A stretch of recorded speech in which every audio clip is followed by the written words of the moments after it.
नमस्कार मेरे प्यारे छात्रों, टीआरई 4.0 के तैयारी करने वाले प्यारे विद्यार्थियों। आज मैं लेकर आया हूं एक शानदार पाठ जो आपके परीक्षा के लिए अत्यंत ही महत्वपूर्ण है, जिसका नाम है निर्देशांक ज्यामिति, कोऑर्डिनेट ज्योमेट्री। आप बीपीएससी टीआरई 4.0 की तैयारी कर रहे हैं, टीजीटी मैथमेटिक्स या 6 to 8 साइंस पेपर या पीआरटी या अन्य किसी भी परीक्षा की तैयारी कर रहे हैं तो कोऑर्डिनेट ज्योमेट्री के प्रश्न जरूर पूछे जाएंगे।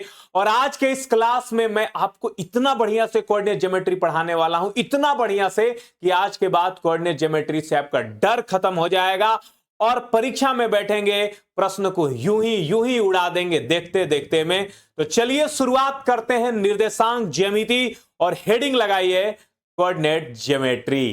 ठीक है ना मेरे प्यारे छात्रों, कोऑर्डिनेट निर्देशांक ज्यामिति पढ़ने से पहले कुछ बातों को पहले जानना होगा और पहला बात है मूल बिंदु। क्या है भाई? मूल बिंदु। मूल बिंदु क्या है? हमारे गणित के कोऑर्डिनेट ज्योमेट्री में मूल बिंदु कहा जाता है, यह हो गया एक्स अक्ष और यह हो गया वाई अक्ष। एक्स अक्ष और वाई अक्ष का जहां पे मिलन होता है भाई, उसी को कहा जाता है मूल बिंदु, उसी को कहा जाता है ओरिजिन।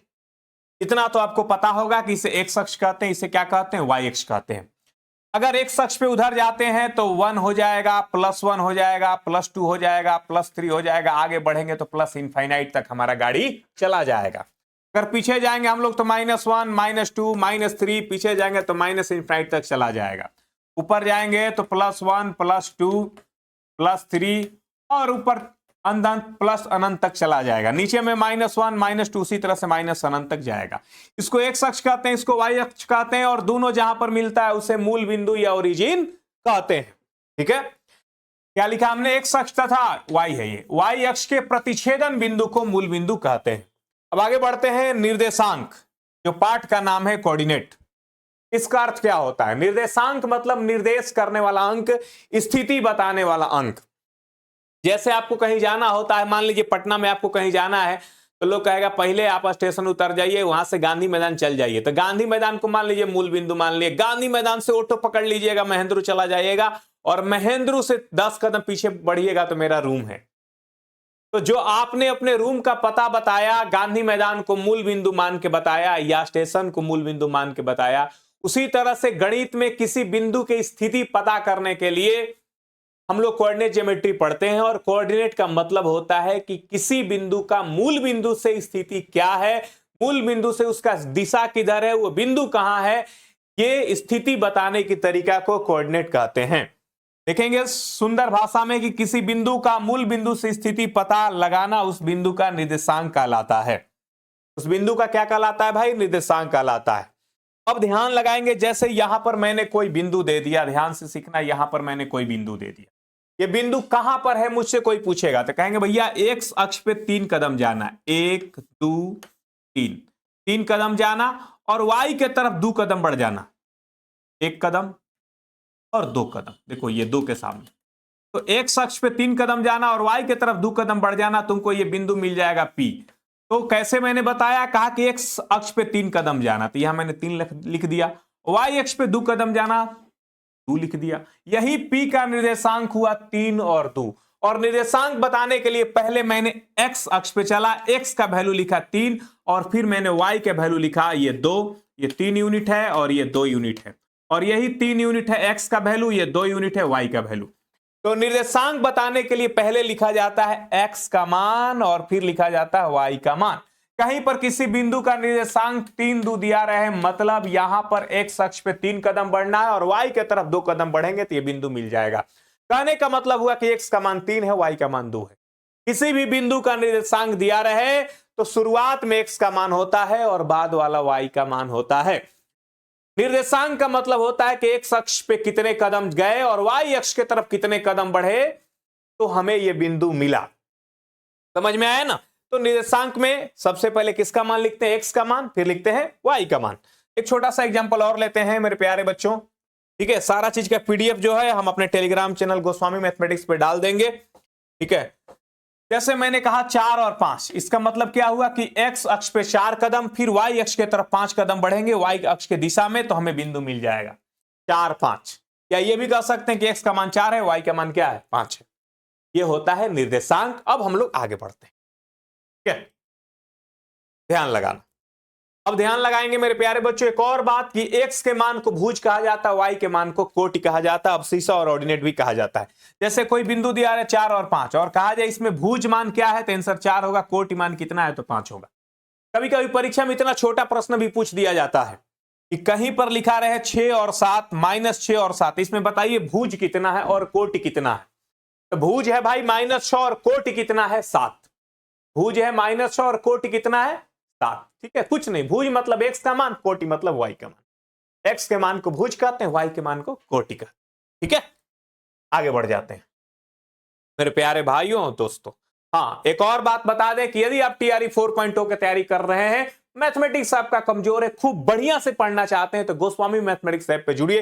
एक शानदार वीडियो कोर्स है जिसमें मैंने कंप्लीट थ्योरी पढ़ाया, साथ ही साथ प्रैक्टिस भी कराया, साथ ही साथ टॉपिक वाइज प्रीवियस भी कराया है, साथ ही साथ एनसीईआरटी भी कराया, सब कुछ मैंने करा दिया मात्र 399 रुपया में। प्ले स्टोर पे जाएं, गोस्वामी मैथमेटिक्स ऐप लोड करें। ज्यादा जानकारी के लिए स्क्रीन पे ये जो नंबर है इस पे कॉल कर सकते हैं। आइए आगे बढ़ते हैं मेरे प्यारे बच्चों, ध्यान लगाएंगे, गौर फरमाएंगे। अब कुछ बातों को और सीखते हैं। सबको पता है भैया कि ये एक्स अक्ष है और ये क्या है, वाई अक्ष है, और ये ओरिजिन है। ओरिजिन से उधर बढ़ेंगे तो पॉजिटिव हो जाएगा, 1 2 3 4, इधर हो जाएगा प्लस इनफाइनाइट। देखो चित्र बना हुआ फिर मैं बना रहा हूं, -1 -2 -3 -4 माइनस इनफाइनाइट। ऊपर जाएंगे तो 1 2 3 4 प्लस इनफाइनाइट। नीचे आएंगे तो -1 -2 -3 -4 माइनस इनफाइनाइट। भाइयों एवं बहनों, ये एक्स अक्ष है, ये वाई अक्ष है। अब जैसे किसी ने कहा कि बिंदु 3 और 2 कहां है, कहेगा सर जी एक्स अक्ष पे 3 कदम, वाई अक्ष पे 2 कदम। ये रहा बिंदु 3 और 2। कोई कहेगा बिंदु +3 और -2 कहां है, तो भाई एक्स अक्ष पे पहले चलो 3 कदम, वाई अक्ष पे -2 कदम। ये -2 इधर आ गया, ये हमारा बिंदु बना यहां पे -3 2। देखो क्या समझ में आया तुमको, यहां पर जो पहला घर में जो भी मान आएगा वहां पर x का मान पॉजिटिव रहेगा और y का मान भी पॉजिटिव रहेगा। देखो x का मान पॉजिटिव, y का मान पॉजिटिव। दूसरा घर में जो भी आएगा x का मान पहले लिखाता है निगेटिव और y का मान भैया पॉजिटिव। दूसरा घर में जो भी रहेगा वहां x का मान निगेटिव होगा, y का मान पॉजिटिव होगा। ये इसको तीसरा घर करते हैं, ये पहला घर, ये दूसरा घर, ये तीसरा घर। तीसरा घर में आएंगे तो x का मान निगेटिव और y के मान भी निगेटिव। और चौथा घर में आ जाए तो पहले x का मान देखो, x का मान क्या है भैया पॉजिटिव और y का मान क्या है निगेटिव। तो प्लस प्लस देखते हैं, कोई अगर कोऑर्डिनेट तुमको दिया जाए प्लस प्लस तो समझ जाना कि पहला घर में है, माइनस प्लस तो दूसरा घर में है, माइनस माइनस तो तीसरा घर में, प्लस माइनस तो चौथा घर में। ये यही हम बताना चाह रहे हैं। दूसरी बात, अगर मान लेते हैं यहां पर हम कोई बिंदु लेते हैं तो इसका निर्देशांक क्या होगा। कहेगा सर जी आप तो एक्स अक्ष पे 1 2 3 कदम गए, ठीक है, लेकिन वाई अक्ष पे गईबे नहीं किए, ऊपर चढ़बे नहीं किए, तो कहेंगे 0 लिखो भाई। तो एक्स अक्ष पे कोई भी अगर हम बिंदु रखते हैं तो उसका एक्स निर्देशांक तो होगा लेकिन वाई निर्देशांक 0 होगा। तो एक्स अक्ष पे सभी बिंदु का वाई निर्देशांक 0 होता है, उसी तरह से वाई अक्ष पे एक्स निर्देशांक 0 होता है। जैसे मान लेते हैं यहां पर हमको लिखना है तो यहां पर x पे हम एको कदम नहीं बढ़े तो x का वैल्यू 0 हो गया। y पे कितना कदम गए 3 कदम, 0 3।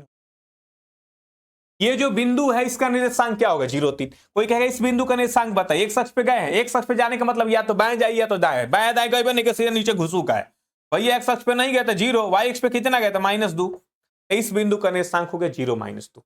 तो भाइयों बहनों याद क्या रखना है कि पहला घर में x और y दोनों पॉजिटिव, दूसरा घर में x निगेटिव y पॉजिटिव, ठीक है, तीसरा घर में x और y दोनों निगेटिव और चौथा घर में x पॉजिटिव y निगेटिव।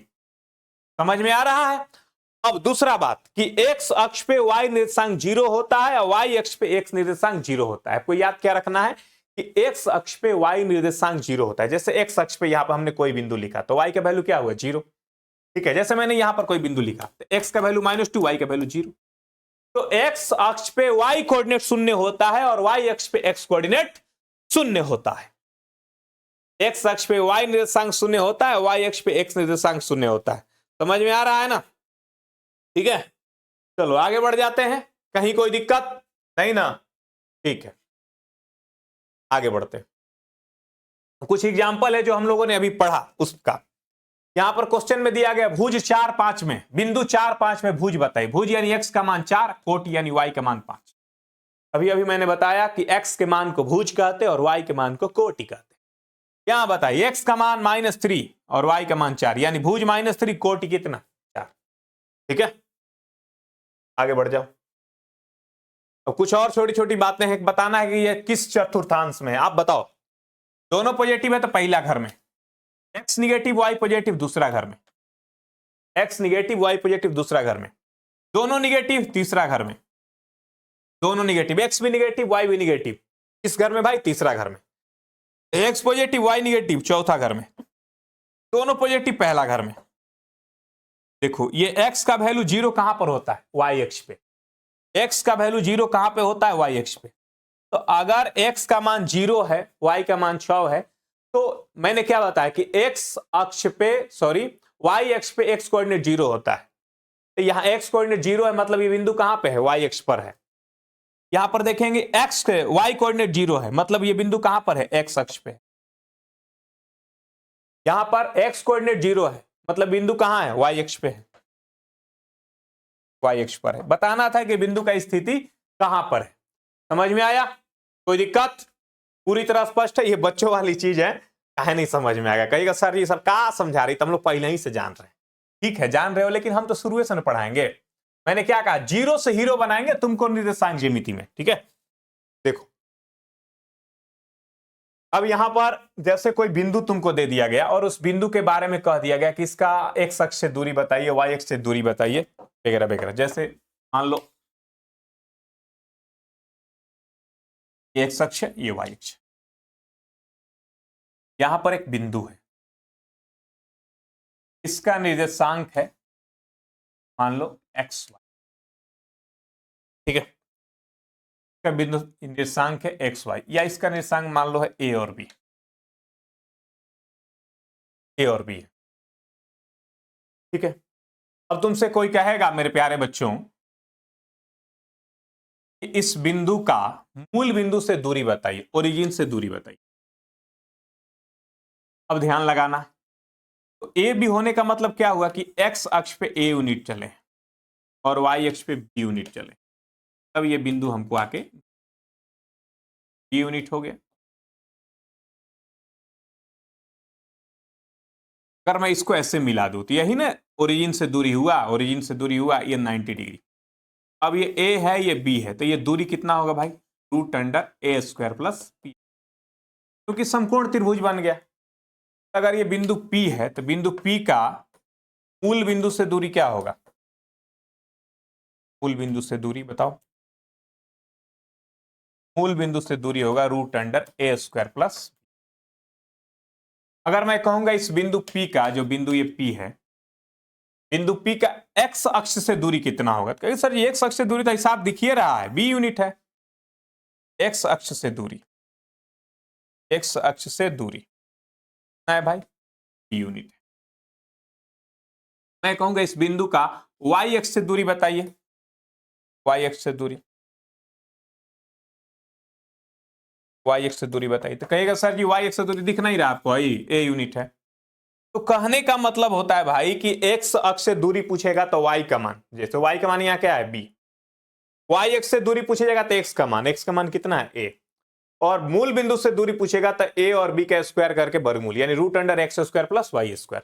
यहाँ x² y² लिखने का मतलब क्या हुआ कि जो x निर्देशांक है उसका स्क्वायर और जो y निर्देशांक है उसका स्क्वायर। ये फॉर्मूला मैंने बनाई, ये क्वेश्चन हो गया, फॉर्मूला बनाया है। तो बिंदु P की x अक्ष से दूरी निकालना है तो y का वैल्यू कितना है, b, तो b हो जाएगा। बिंदु P के y अक्ष से दूरी कितना है, तो x का वैल्यू a हो जाएगा। बिंदु P के मूल बिंदु से दूरी क्या हो, √x² प्लस y²। तो कहने का मतलब यह है कि आपको याद कैसे रखना है कि कोई बिंदु P दिया है, उसका x अक्ष से दूरी निकालना है तो y के मान के बराबर होगा, उसका जो y निर्देशांक होगा उसके बराबर होगा। बिंदु P का y अक्ष से दूरी कितना होगा, तो x के मान के बराबर होगा। बिंदु P के मूल बिंदु से दूरी कितना होगा, तो √x² प्लस y², याद रख लेना। x अक्ष से दूरी तो y का मान, y अक्ष से दूरी तो x का मान। ठीक है, चलो भाई आगे बढ़ जाते हैं। यहां देखो कुछ क्वेश्चन है, बना लो। कहा गया बिंदु 3 4 का, बिंदु 3 4 का x अक्ष से दूरी बताइए, तो 4 होगा। वाई अक्ष से दूरी बताई तो 3 होगा। एक्स अक्ष से दूरी तो y का मान, y अक्ष से दूरी तो x का मान, x अक्ष से दूरी तो y का मान 4, y अक्ष से दूरी तो x का मान 3, मूल बिंदु से दूरी √x² प्लस y², 3² प्लस 4, ठीक है, 3 3 9 16 9 25 के वर्गमूल 5 हो जाएगा।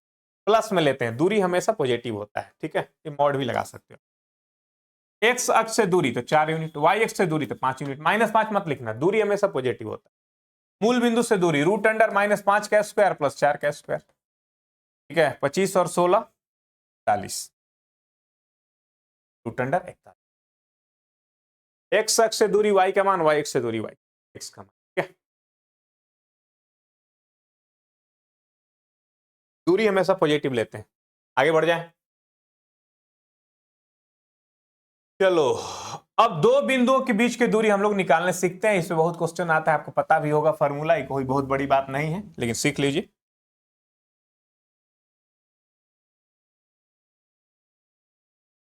दो बिंदु है, मान लो x है x1 y1 और दूसरा है x2 और ये दोनों बिंदु के बीच की दूरी है, ये हमको निकालना है, ठीक है, ये दूरी हमको निकालना है। कैसे निकालेंगे हम भाई? ये दोनों बिंदु के बीच की दूरी निकालना है, कैसे निकालेंगे? एक काम करेंगे, मिलाएंगे, तो ये x1 का मतलब हुआ कि x अक्ष पर ये जो चले हैं ये x1 है, y1 का मतलब होता है कि y का वैल्यू y1 है। अब इस बिंदु पे आ जाओ, ये x2 y2 है, x2 y2 मतलब x का मान x2 हो जाएगा, x y2 यानी ये वाला दूरी y2। अब हमें ये दूरी निकालना है, एक काम करते हैं यहां मिला देते हैं। सोचो, यहां से यहां तक y1 है, ये y2 है, ये कितना हो जाएगा? पूरा यहां से यहां तक y1 है, ये y2 है, तो कहेगा सर जी ये हो जाएगा y1 माइनस y। ध्यान से देखो, यहां से लेकर यहां तक x1 है, ये x2 है, मतलब ये भी x2 है, ये दूरी कह लो या ये दूरी कितना होगा बताओ? यहां से यहां तक x1 है, ये x2 है, तो सर जी ये वाला हो जाएगा x1 माइनस x। ये और ये सेम ही होगा, x1 माइनस x2। यहां बना 90 डिग्री का कोण, ये हाइपोटेनस, ये लंब, ये आधार, तो ये कितना होगा? जैसे ये AB है, AB का वैल्यू क्या होगा भाई? AB का वैल्यू होगा √अंडर लंब का स्क्वायर जोड़ आधार का स्क्वायर, लंब स्क्वायर यानी x1 माइनस x2 का होल स्क्वायर जोड़ y1 माइनस y। बस यही फॉर्मूला होता है डिस्टेंस फार्मूला। दो बिंदु के बीच की दूरी निकालना है, दो बिंदु x1 y1 और x2 y2 दिया गया है, तो बीच का दूरी होगा √अंडर x1 माइनस x2 का whole square plus y1 minus y2 का whole square, √under x1 minus x2 का whole square plus y1 minus y2 का होल स्क्वायर का रूट। समझ गए? अब इसका यूज कैसे करना है, ध्यान देंगे। आगे बिंदुओं, दो बिंदुओं के बीच की दूरी बताइए। यहां पर दो को बिंदु दिया गया बहुत सारा, सबके बीच की दूरी निकालना है। अब ये दोनों के बीच की दूरी हमें निकालना है, कैसे निकालेंगे भाई? x1 माइनस x2, देखो घटाएंगे x1 माइनस x2, जल्दी निकालने सीखो, इसका यूज बहुत होता है, तो जल्दी निकालने सीखो। 3 में से -3 घटाएंगे, सिंपल सा, देखो बात याद कर लो, सेम चिन्ह वाला घटेगा तो जोड़ देंगे, सेम चिन्ह रहेगा घटेगा तो जोड़ देंगे, अरे सॉरी उल्टा बोल दिए, अगर सेम चिन्ह वाला घटेगा तो घटाएंगे, लेकिन अपोजिट चिन्ह वाला घटेगा तो जोड़ेंगे हम। x1 माइनस x2 का होल स्क्वायर जोड़ y1 माइनस y2 का होल स्क्वायर, ठीक है, फॉर्मूला है, फॉर्मूला मारो गोली। तुम इतना याद रखो, सेम चिन्ह रहेगा तो घटा देंगे, अपोजिट चिन्ह रहेगा तो जोड़ देंगे, सेम चिन्ह रहेगा घटाएंगे, अपोजिट चिन्ह रहेगा जोड़ेंगे, सेम चिन्ह रहेगा घटाएंगे, अपोजिट चिन्ह रहेगा जोड़ेंगे। ये अपोजिट चिन्ह है, 3 माइनस 3 है, जोड़ देंगे, 6 का स्क्वायर और 3 जोड़ेंगे, 4 और 5 अपोजिट चिन्ह है, 4 में से 5 घटा देंगे, 1 का स्क्वायर। फॉर्मूला प्लस होता है x1 माइनस x2 का होल स्क्वायर जोड़ y1 माइनस y2। अब देखो लड़का क्या करेगा ना कि x1 minus x2, x1 minus है तो जोड़ y1 माइनस y, वैसे करते रहेगा, डरते रहेगा कहीं कैलकुलेशन गलती नहीं हो जाए, नहीं हो जाता है भाई, 3 3 हो जाएगा, बस करें। है।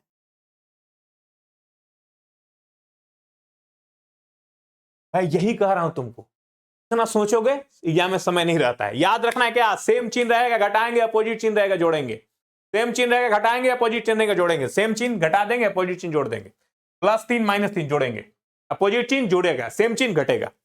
3 3 6 का स्क्वायर, 4 में से 5 गया, माइनस प्लस मत सोचो, 4 में से 5 घटा दो, सेम चिन्ह है घटाओ, प्लस से लिखना, माइनस है चाहे प्लस, सेम चिन्ह है घटाएंगे, अपोजिट चिन्ह जोड़ेंगे, √37 हो गया। इसका दूरी निकालना, 6 में से 2 गया 4, सेम चिन्ह है, 4 का स्क्वायर, 4 में से 4 गया 0 0 का, 16 16 का वर्गमूल 4 हो जाएगा, -4 + 4 अपोजिट चिन्ह है, अपोजिट चिन्ह जुटेगा, -4 + 4 8 का स्क्वायर, +4 -4 जुटेगा, अपोजिट चिन्ह है, 8 8 64, 64 का वर्गमूल 8 हो जाएगा, 2 घेरा जाएगा 8 √2, क्योंकि दोनों सेम सेम है ना, 8 स्क्वायर कॉमन लेंगे तो 1 1 बचेगा तो √2 है। क्या हो, 3 और 3 सेम चिन्ह है, घटा दो 0, +7 -7 अपोजिट चिन्ह जोड़ दो, 7 7 14 का स्क्वायर, 14 का स्क्वायर 14 ही हो जाएगा तो 0 है। यहां जाओ भाई, इसको बनाओ, 4 और -4 सेम चिन्ह है, अपोजिट चिन्ह जोड़ देंगे, 4 4 8, -3 -3 सेम चिन्ह है, सेम चिन्ह का मतलब सेम साइन, माइनस माइनस है, एक ही जैसा चिन्ह है तो 0 हो गया। सेम चिन्ह रहेगा घटाएंगे, अपोजिट चिन्ह रहेगा जोड़ेंगे, -3 में से -3, इसने सोचा 3 में से 3 गया 0, सेम चिन्ह घटा देंगे, अपोजिट चिन्ह जोड़, ठीक है, 64 के वर्गमूल 8। मैं ट्रिक बता रहा हूं तुमको, सेम चिन्ह रहेगा घटा देना, अपोजिट चिन्ह जोड़ देंगे, 3 में से 3 गया, माइनस प्लस अब भूल जाओ, जैसे 4 5 है, घटा देंगे, 4 में 5 गया 1, 3 -3 जोड़ देंगे 6, चिन्ह भूल जाओ तुम, चिन्ह का बस इतने मतलब है, सेम चिन्ह रहेगा तो घटाना है, अपोजिट चिन्ह रहेगा तो जोड़ देना है, बस चिन्ह का कोई मतलब, ठीक है। चलो भाई आगे बढ़ जाओ। उस समबाहु त्रिभुज का तीसरा शीर्ष ज्ञात कीजिए जिसके 2 शीर्ष 2 4 2 6 हैं। अब बढ़िया क्वेश्चन यहां से शुरू हो गया गुरु, ध्यान देना, ये रहा अपना समबाहु त्रिभुज एबीसी। समबाहु त्रिभुज का तीसरा शीर्ष ज्ञात कीजिए जिसके 2 शीर्ष 2 4 और 2 6 है। तीसरा शीर्ष हमें मालूम नहीं है, माना कि अब देखो, अगर ये समबाहु त्रिभुज है तो जितना दूरी ये होगा उतना दूरी ये होगा, इतना दूरी ये होगा। समबाहु त्रिभुज के तीनों भुजा बराबर होते, उस समबाहु त्रिभुज का तीसरा शीर्ष ज्ञात करें जिसके 2 शीर्ष 2 4 2 6 है। ठीक है, 2 शीर्ष दिया गया, हमें तीसरा शीर्ष निकालना है ना। चलो अब मुझे बताओ मेरे प्यारे बच्चों, मेरे प्यारे भाइयों, क्या बराबर होगा? दूरी बराबर होगा। क्या बराबर होगा भाई? दूरी। जितना दूरी AB का होगा उतना ही दूरी AC का होगा और उतना ही दूरी BC का होगा ना। ठीक है, अब चलो AB और AC के दूरी निकालो तुम कितना। AB और AC तो बराबर होगा, हम जानते हैं AB बराबर AC। AB निकालना है 2 - x का होल स्क्वायर प्लस 4 - y का होल स्क्वायर रूट। BC निकालना है 2 - x का होल स्क्वायर प्लस 6 - y का होल स्क्वायर। x1 - x2 का फॉर्मूला याद है ना। देखो दोनों तरफ रूट है तो रूट का कोई मतलब नहीं बनता है, हटा दो। 2 - x² इधर भी है, 2 - x² इधर भी है, मार दो गोली। जय हिंद जय भारत, शहीद हो। अब देखो 4 - y का होल स्क्वायर होगा 16 - 8y, a - b का होल स्क्वायर याद है ना, a² - 2ab plus b² plus y square. इधर होगा 36 - 12y plus y, y² -8y, उधर से -12y आएगा तो प्लस 12y हो जाएगा। 36 अपने जगह पर, उधर से 16 जगह माइनस हो जाएगा। 4y बराबर 20, तो y का वैल्यू कितना गया भाई? 5। अब सब जगह y का वैल्यू 5 दिया गया। अब काम कर लो, हमें y का वैल्यू तो आ गया लेकिन x भी निकालना है, तो काम कर लो BC निकाल लो। BC निकाल लोगे, BC निकल जाएगा x1 - x2 2 - 2 का होल स्क्वायर 0 प्लस 4 - 6, सेम चीजें घटाएंगे, 4 में 6 गया 2, 2 का स्क्वायर, 4 का वर्गमूल 2। तो ये हमको पता चल गया 2, ये 2 है तो ये भी 2 होगा, ये भी 2 होगा, ये भी 2 होना चाहिए। ये भी कितना होना चाहिए? 2। ये भी भैया 2 होना चाहिए। इसमें हमको y का मान मालूम चल चुका कितना, y की जगह देखो 2 - x का होल स्क्वायर, ये भी निकालने जा रहे हैं, 2 - x का होल स्क्वायर जोड़ 4 - 5 का होल स्क्वायर, 4 - 5 1 का होल, ठीक है, बराबर इसका वैल्यू होना चाहिए 2 यूनिट, 2 का स्क्वायर कर देंगे 4, इधर रूट 2 या उधर स्क्वायर, ठीक है। 2 - x का होल स्क्वायर रहने दो, 4 अपने जगह पे, 1 जाकर उधर घट जाएगा 3 हो। तो भाइयों बहनों अब यही पर सावधानी बरतना है, 2 - x बराबर जब रूट 3 आएगा तो प्लस माइनस रूट 3 होगा, जब रूट हट के उधर जाएगा ना तो 3 में का जो वर्गमूल निकलेगा वो प्लस माइनस में निकलेगा, क्योंकि जब रूट हटता है उधर जाता है तो 2 वैल्यू लेकर आता है, स्क्वायर रूट का 2 वैल्यू। ऐसे कोई पूछेगा जनरली 16 का वर्गमूल क्या होगा तो 4 होगा, लेकिन कोई पूछेगा ना कि एक्स स्क्वायर बराबर 16 है तो एक्स का वैल्यू बताओ तो प्लस माइनस 4 होता है, ये पता होना चाहिए आपको, ठीक है। वही बात है, यहाँ प्लस माइनस रूट 3 हो जाएगा। यहां से हम लिख सकते हैं 2 - x बराबर प्लस रूट 3, 2 - x बराबर माइनस रूट, ठीक है। तो माइनस एक्स बराबर रूट 3, अपने जगह पर 2 उधर जाके घट जाएगा रूट 3 माइनस, अगर चिन्ह बदलेंगे तो x बराबर 2 - रूट 3, इसका चिन्ह बदलेंगे तो उसका भी चिन्ह बदलेगा, माइनस से प्लस हो जाएगा। यहाँ माइनस एक्स बराबर माइनस रूट 3 है, 2 उधर जाएगा तो -2 हो जाएगा, दोनों तरफ का चिन्ह बदलेंगे तो x बराबर रूट 3 प्लस, तो x का दोनों वैल्यू सही है, रूट 3 + 2 भी और 2 - रूट 3 भी, दोनों सही है। तो हमें कौन सा लेना है, दोनों ले सकते हैं। हमारा आंसर देखो क्या होगा ना कि 2 + रूट 3, 5 ये भी होगा, और दूसरा 2 - रूट 3, 5 ये भी होगा। 5 तो y का वैल्यू पहले से आया, क्योंकि टीआरई के आप एग्जाम की तैयारी कर रहे हो तो ऑप्शन में हो सकता है ये दोनों रहे, मोर देन एबव मार दीजिएगा, लेकिन हमारे पास ऑप्शन कुछ उस तरह का नहीं है, यही है 2 + रूट 3 और 5। तो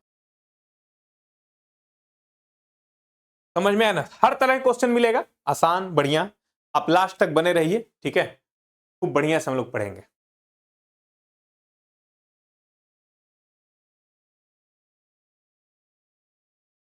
ठीक है ना बाबू।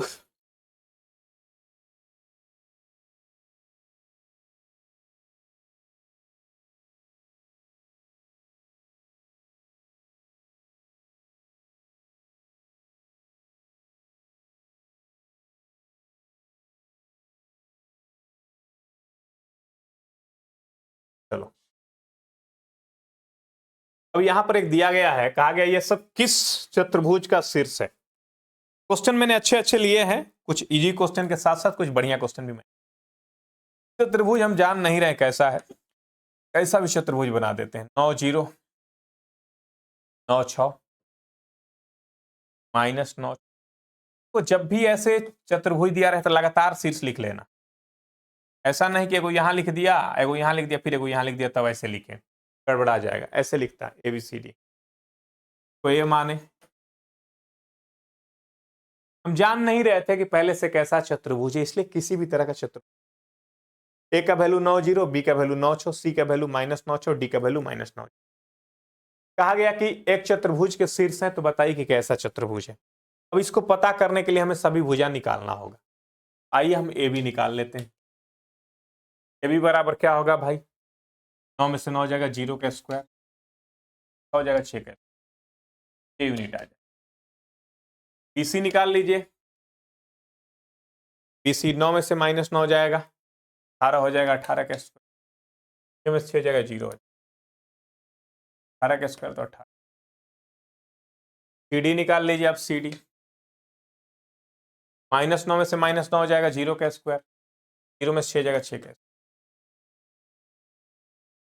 AD आप निकाल लीजिए,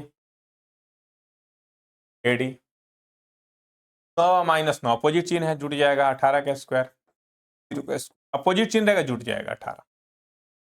तो यहां AB कितना आया 6, BC कितना आया 18, CD कितना आया 6 और AD कितना आया 18। तो समचतुर्भुज तो नहीं होगा, समलंब नहीं होगा, क्योंकि दो भुजा बराबर है तो या तो आयत होगा या तो समानांतर चतुर्भुज। हमारे पास दो ही ऑप्शन है, वर्ग और आयत, तो आसानी से हम आयत मार सकते हैं। लेकिन मान लीजिए आप टीआरई की तैयारी कर रहे हैं, उसमें एक ऑप्शन समानांतर चतुर्भुज, तो समानांतर चतुर्भुज और आयत दोनों हो सकता है, उसमें आपको चेक करना पड़ेगा कि आयत होगा कि समानांतर चतुर्भुज। तो उसके लिए आपको विकर्ण चेक करना पड़ेगा, AC और BD विकर्ण चेक करना पड़ेगा। यदि दोनों विकर्ण बराबर हो गया तो आयत है, और दोनों विकर्ण बराबर नहीं हुआ तो फिर समानांतर चतुर्भुज। जैसे हम यहाँ AC और BD, यहां तो हम क्वेश्चन बना चुके, आयत है। अब देख लेंगे, अगर मान लीजिए समानांतर चतुर्भुज भी ऑप्शन में रहता तो हम विकर्ण चेक कर लेते, AC और BD। AC कितना है भाई, 9 - 9, अपोजिट चिन्ह है, 18 हो जाएगा, 0 और 6 हो जाएगा। BD निकालो, BD 9 और -9 अपोजिट चिन्ह है, 18 स्क्वायर हो जाएगा, 0 और 6 सेम चिन्ह है, घटाएंगे तो 6 हो जाएगा। देखो जितना AC आया उतना ही BD आया, विकर्ण बराबर है तो कंफर्म है भाई कि क्या है, आयत है। हल करना जरूरी नहीं, देखो AC और BD सेम आया है तो विकर्ण सेम हो गया तो आयत है। अगर विकर्ण सेम नहीं होता तो समानांतर चतुर्भुज होता। समझ में आया, कोई दिक्कत, स्पष्ट है?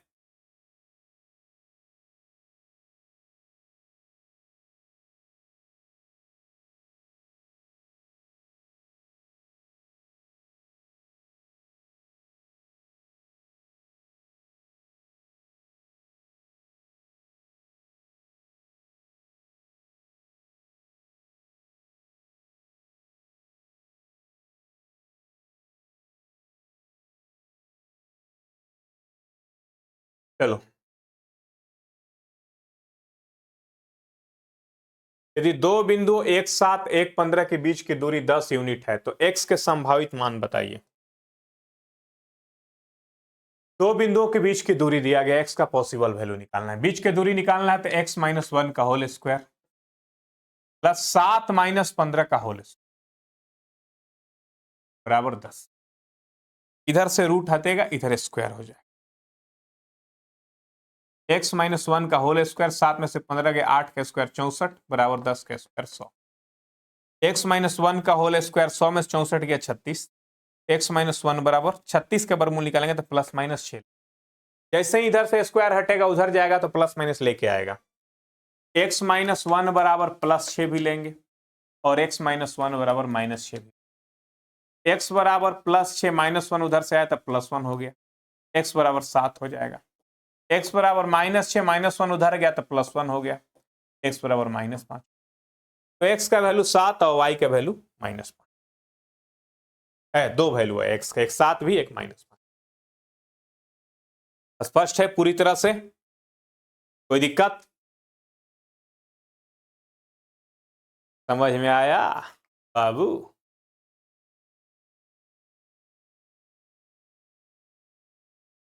चलिए,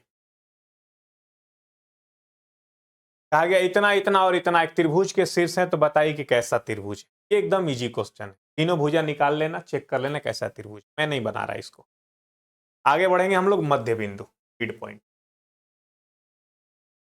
जैसे मेरे प्यारे बच्चों, दो सरल रेखा दिया गया है ए बी, यहां दिया गया x1, y1 और यहां दिया गया x2, y2 और कहा गया इस सरल रेखा के बीच में एक बिंदु है P, मध्य बिंदु है P। कैसा बिंदु है P? मध्य बिंदु। सरल रेखा AB का मध्य बिंदु P है तो P का निर्देशांक बताइए। अगर A का निर्देशांक x1, y1 है और B का निर्देशांक x2, y2 है, P का निर्देशांक बताइए। एकदम इजी, P का निर्देशांक एकदम इजी, कुछ नहीं करना, ये दोनों को जोड़ देना है, x1 + x2 बट्टा में 2, y1 + y2 बट्टा में 2। यही मध्य बिंदु का निर्देशांक। ठीक है, इस पे क्वेश्चन आइए कर लेते हैं कुछ। आगे 4, 7, 8, 9 के मध्य बिंदु का निर्देशांक बताइए। अब बनाइए। 8, 4, 12 के आधा 6, 9, 7, 16 के आधा 8, -3 + 3 दोनों जोड़ेंगे 0, 0 के आधा 0, साथ में -8 जोड़ेंगे -1, -1 के आधा -1। कहा गया x y 3 - 4 के मध्य बिंदु का निर्देशांक कितना है तो P का निर्देशांक बताइए। देखिए थोड़ा ला क्वेश्चन, P और Q, P और Q के मध्य बिंदु का निर्देशांक दिया गया है तो P का मान हमें निकालना है। तो जब ऐसा क्वेश्चन आ जाए अब क्या करना है, 4 के डबल कर लेना 8, 6 के डबल कर लेना 12। अब 8 में से 3 को घटा दो 5, 12 में से -4 को घटाओ, 12 में से -4 को घटाओगे ना तो -4 घटेगा तो +4 हो जाएगा, तो 12 4 16 हो, 5 और 16। अगर नहीं बनाने आए तो बेसिक से बना लो।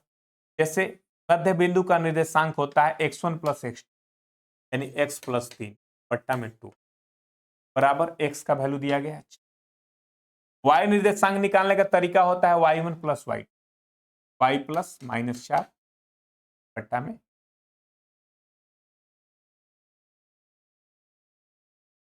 बराबर, है ना। चलो भाई, x + 3 बराबर 4 दूनी के 8, x बराबर 8 में से 3 गया 6, y प्लस माइनस -4 6 दूनी के 12, y बराबर 12 अपने जगह पे, -4 उधर जाएगा तो 4 हो जाएगा, तो y। तो यहां देखेंगे आप लोग 5 और 16 आ गया। लेकिन आप जल्दी कैसे कर सकते हैं, यही सीधे 4 का डबल करिए 8, 6 का डबल करिए 12, 8 में से 3 को घटा दीजिए 5, अब 12 में से -4 को घटाना, -4 को घटाना यानी +4 कर देना, 12 और 4 16। क्या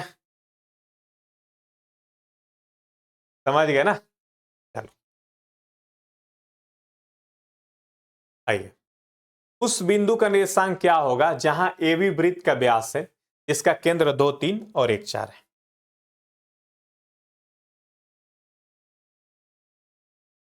AB देखो भाई क्या है ना, बिंदु बिंदु का निर्देशांक क्या होगा जहां AB वृत्त का व्यास है। चलो भाई, AB वृत्त का, इसका केंद्र 2 3 और B,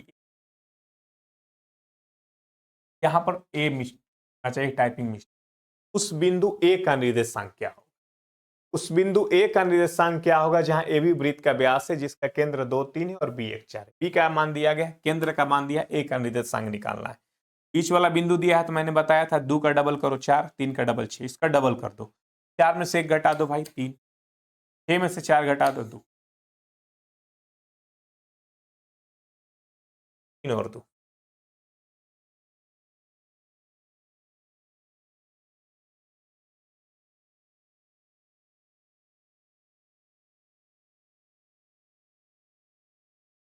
को लगता है यहाँ टाइपिंग मिस्टेक, -3 बना दीजिए, -3 होगा तो ये -6 हो जाएगा, -6 में से 4 जाएगा 10।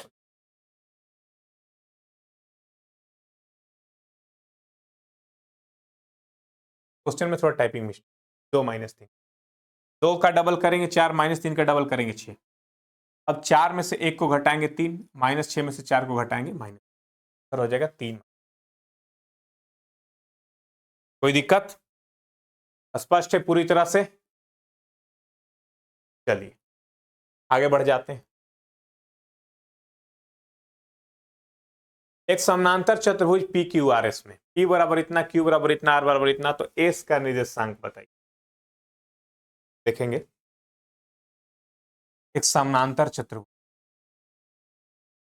प्यारे छात्रों, एक समानांतर चतुर्भुज आर एस में P का मान है -1, Q का मान है, P का मान है -1, Q का मान है 8,0 और R का मान है 7,5। एस का निर्देशांक निकाल।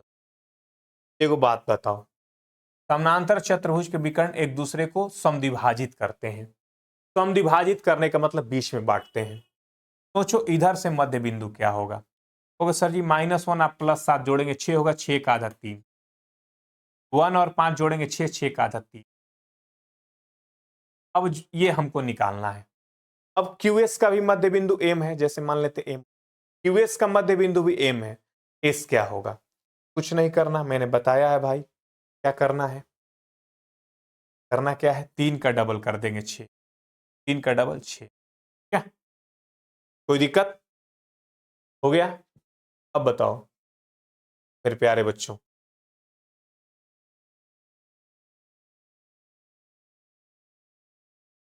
6 में से 8 को हम क्या करेंगे, घटा देंगे, 6 में से, 1 मिनट, थोड़ा हमने गलत बना दिया, बता देते हैं -1। अब देखो हो जाता है गलती, -1 और 7, 6 का आधा 3, ठीक है। और 5 या -1 जोड़ेंगे क्या होगा, 4, 4 का आधा 1, 4 का आधा 2। देखो 7 और -1 6, 6 का आधा 3, 5 या -1 4, 4 का आधा 2। अब बताएंगे 3 का डबल हो जाएगा आपका 6 और 2 का डबल 4। 6 में से 8 घटाएंगे और 4 में से 0 नहीं घटेगा, -2। 4 में से 0 नहीं घटेगा, 4, तो हमारा आ गया माइनस। इधर से पी आर का मध्य बिंदु हम निकालेंगे, -1 और 7 मिलके 6, 6 का आधा 3, -1 और 5 मिलके 4, 4 का आधा 2। इसका डबल कर देंगे, 3 2 का डबल, 3 का डबल 6, 2 का डबल 4, 6 में से 8 घटाएंगे -2 और 4 में से 0 घटाएंगे 4। ठीक है ना, इधर से मध्य बिंदु निकाल दिए, इसका डबल कर दिए, इसमें -2 4। स्पष्ट है, चलो आगे बढ़ते हैं। बिंदु ए x1, y1 तथा बी x2, y2 से गुजरने वाली रेखाखंड AP को PM अनुपात n में बांटे। अभी तक हम लोग मध्य बिंदु का निर्देशांक निकाल रहे थे। जरूरी नहीं कि हर बार बिंदु बीच में ही बांटे, कभी कभी क्या होगा कि m अनुपात n में बांट देगा, किनारे बांट देगा, तब क्या निर्देशांक होगा, नहीं। जैसे मान लेते हैं एक रेखाखंड है AB, भाइयों एवं बहनों एक रेखाखंड है AB, इसमें A का निर्देशांक है x1, y और B का निर्देशांक है x, और P इसको बांट रहा है m अनुपात। P का निर्देशांक क्या होगा, देखो m का रिश्ता उधर वाला से बने, m का गुणा होगा x2 और n का गुणा होगा x, अब बट्टा में m प्लस n, x निर्देशांक। इसी तरह से y निर्देशांक, m का गुणा होगा y2 से और n का गुणा होगा y1 से, बट्टा में m, यही लिखा गया वहां, ठीक है। कोई दिक्कत, अगर यही बाह्य बांट रहे हैं, सॉरी अंतः बांट रहे हैं, तो ये लगेगा फॉर्मूला, बाह्य बांटेंगे तो यही माइनस में हो जाएगा। देखो ये फॉर्मूला दोनों लिखा हुआ है यहाँ पे, अब देख पाओगे। अगर यही अंदर में बांटेंगे, बाह्य बांटेंगे तो माइनस में हो जाएगा, अंदर बांटेंगे। जैसे यहां पे बांटिए तो mx2 प्लस n x1 बटा में m plus n, my2 plus n y1 बटा में m प्लस n, ठीक है। ये अंतर विभाजन हुआ जिसमें m और n किसका रेशियो है, AP और P। m और n किसका रेशियो है, AP बटा में PB, m अनुपात। समझ में आ रहा है ना, कोई दिक्कत। यहां भी m और n किसका रेशियो है, यहां पर P है, यहां पर m और n किसका रेशियो है, AP और PB का ही m और n रेशियो। इन फॉर्मूला में यहां क्या लग जाएगा, माइनस। देखो ए बी इतना ही है, बटाया कहां पर है, बाहर में, यानी ए से पी और बी से पी, एपी और पीबी, एपी और पी, एपी और पीबी का रेशियो है। यहां भी एपी और पीबी का रेशियो था, यहां भी एपी और पीबी का ही रेशियो है, लेकिन ये अंतर विभाजन है, ये क्या है, बाह्य विभाजन। समझ में आ गया, कोई दिक्कत। इस फॉर्मूला पाई हम लोग क्वेश्चन करते हैं, ठीक है। एक बिंदु का निर्देशांक जो -1,9 एवं 11,1 बिंदुओं से जोड़ने के अतिरिक्त रूप से 3:1 में विभाजित करता है। इतना इजी क्वेश्चन है, ठीक है। अतिरिक्त यानी यहां आंतरिक होना चाहिए था, टाइपिंग मिस्टेक।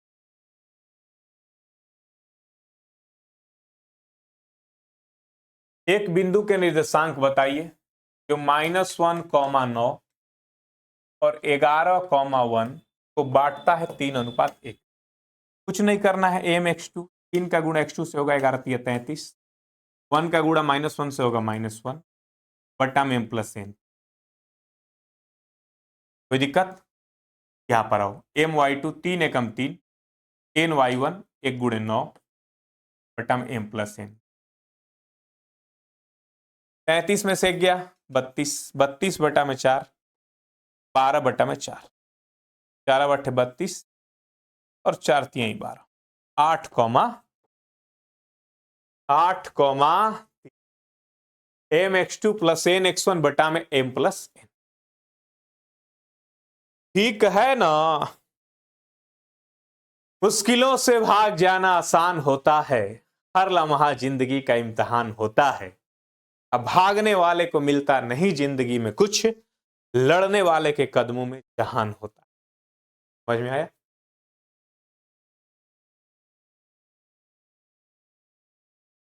चले आगे।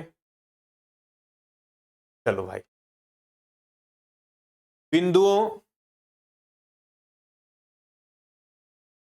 ठीक है, बिंदु इतना और इतना को जोड़ने वाले रेखाखंड को 2:1 में विभाजित करना है। आप बना लेना, मैं इसको इसलिए नहीं बना रहा हूं कि यहाँ कुछ छूट गया है, टाइपिंग मिस्टेक है।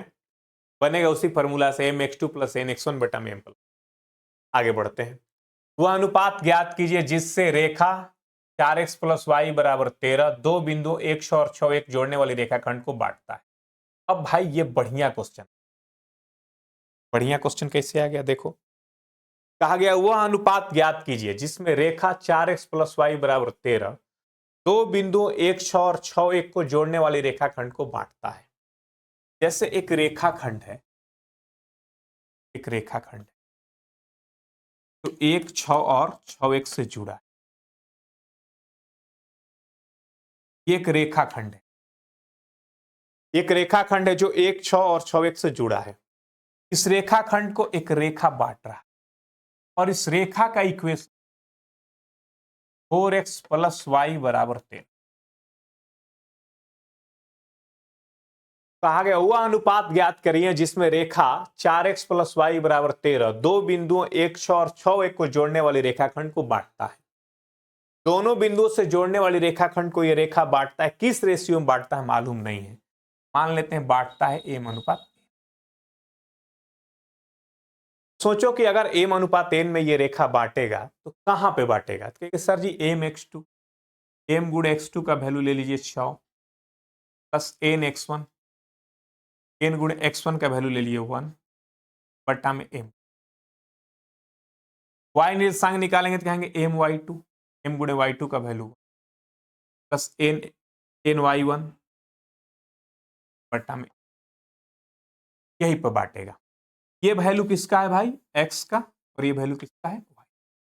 ये निर्देशांक निकला, इस निर्देशांक पे बांटेगा। ये जो सरल रेखा है इस रेखा को यहीं पर बांटेगा। तो ये रेखा इस रेखाखंड को बांटेगा कहां पर? यहां और यहां पर, जहां पर x का वैल्यू इतना है, y का वैल्यू इतना। यानी ये जो बिंदु है x, y इस रेखाखंड पे तो होगा ही, इस रेखा पर भी होगा। किस रेखा पर? इस रेखा पर। 4x + y = 13 वाले रेखा पर यह बिंदु होगा। यानी x का मान ये और y का मान ये इस रेखा को संतुष्ट करेगा। कुछ नहीं करना है, x के जगह रख देना है। 4 × x के जगह क्या रखेंगे? 6m + n बटा में m, प्लस y के जगह क्या रखेंगे?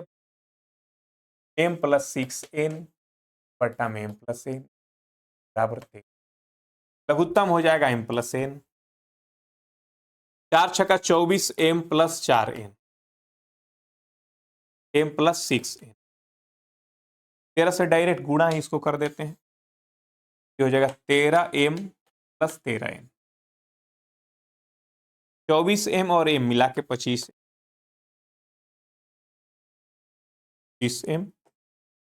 25m और 4n और n मिला के 5, 4n और 6n मिला के 10n बराबर 13m + 13। 25m अपने जगह पे, उधर से 13m आ गया, 13n अपने जगह पे, इधर से 10n।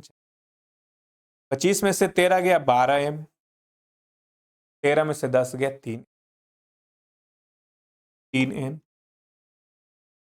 m अपने जगह पे, n उधर से आ गया, 3 अपने जगह पे, 12 उधर से चला गया, 1/4। यानी बांटेगा किस रेशियो में? 1:4। n उधर से आके इधर भाग किया, ठीक है, 12 इधर से जाके उधर भाग, 1:4। ये बढ़िया क्वेश्चन था भाई। कैसे बांटेगा? 1:4। समझ में आया? कोई दिक्कत? पूरी तरह स्पष्ट है? चलिए आगे बढ़ जाते हैं और ध्यान। बिंदु 4, 5 और 6-3 से गुजरने वाली रेखाखंड को एक्स अक्ष किस रेशियो में बांटेगा? यहां भी वही बात हो गया। जैसे एक्स अक्ष है, क्या ये 4, 5 और 6-3 से 6-3 से एक रेखाखंड गुजर रहा है। रेखाखंड AB को एक्स अक्ष कैसे बांटे, किस अनुपात में बांटे? तो जिस अनुपात में भी बांटे, लेकिन जहां पर बांटेगा वहां पर y का मान 0 होगा, x का मान पता नहीं, क्योंकि x अक्ष बांट रहा है। तो जब x अक्ष बांट रहा है तो y का मान 0। जिस अनुपात में बांटे ठीक है, लेकिन बांट कौन रहा है? x अक्ष। तो x अक्ष बांट रहा है तो यहां y का मान 0। भाइयों बहनों, 4, 5 और 6-3 से गुजरने वाली रेखाखंड को बांटा गया m/n। x का मान मालूम नहीं, लेकिन y का मान 0 है। सोचो y का मान 0 है तो y का मान तो हम निकाल सकते हैं m/y2, m गुणे y2 का value minus, plus n/y1, n गुणे y1 का वैल्यू 5, अब बट्टा में m+n, और y कोऑर्डिनेट हमको मालूम है कितना, -3m + 5n। इसको इससे गुणा करेंगे 0 हो जाएगा। -3m बराबर 5n उधर जाएगा तो -5n हो जाएगा, माइनस माइनस कैंसिल, m/n बराबर 5 इधर उल्टा हो जाता है, ऐसे करते हैं 5 अनुपात। आंसर हो गया हमारा 5। ऑप्शन नहीं है, ये क्वेश्चन मैंने सेट किया है, ठीक है। 5 अनुपात। समझ में आया? कोई दिक्कत? पूरी तरह स्पष्ट है? चलो भाई आगे बढ़ जाते हैं अगले प्रश्न। बिंदु 3, 4 और -5, 7 से गुजरने वाली रेखाखंड को y अक्ष किस अनुपात में बांटेगा? y अक्ष बांट रहा है तो x का वैल्यू 0 हो जाएगा इस बार। बिंदु 3, 4 -5, 7 से गुजरने वाली रेखाखंड को मान लेते हैं y अक्ष m/n में बांटेगा। y अक्ष बांट रहा है तो x का वैल्यू 0, y का वैल्यू पता नहीं, तो x का वैल्यू 0 है तो x कोऑर्डिनेट निकाल लो तुम, mx2, m गुणे x2 का वैल्यू -5, बट्टा में nx1, x1 का वैल्यू 3, बट्टा में m+n, और x का वैल्यू कितना है भाई? 0। -5m + 3n, तो इससे गुणा करेंगे 0 हो जाएगा। -5m बराबर 3n उधर जाएगा तो -3n हो जाएगा, माइनस माइनस कैंसिल, m अपने जगह पे n आ गया नीचे, m/n बराबर 3/5 अर्थात 3।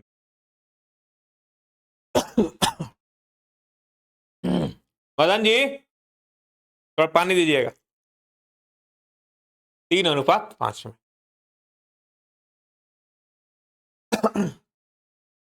कैसे बटेगा भाई? 3:5। स्पष्ट है? ठीक है, समझ में आ रहा है ना? देखो पूरा क्लियर करा देंगे। अब आओ ट्रायंगल, त्रिभुज पढ़ते हैं हम लोग। त्रिभुज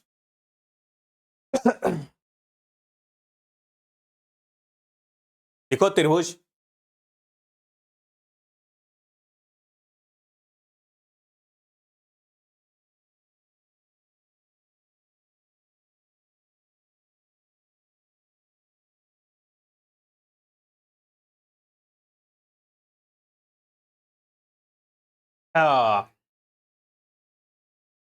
ठीक है, परंपरा से बगावत हो तो हो, ऐसी बागी कहानी हो आपकी जो खिंच दे अपने खून से सफलता की लकीर, ऐसी पागल जवानी हो आप।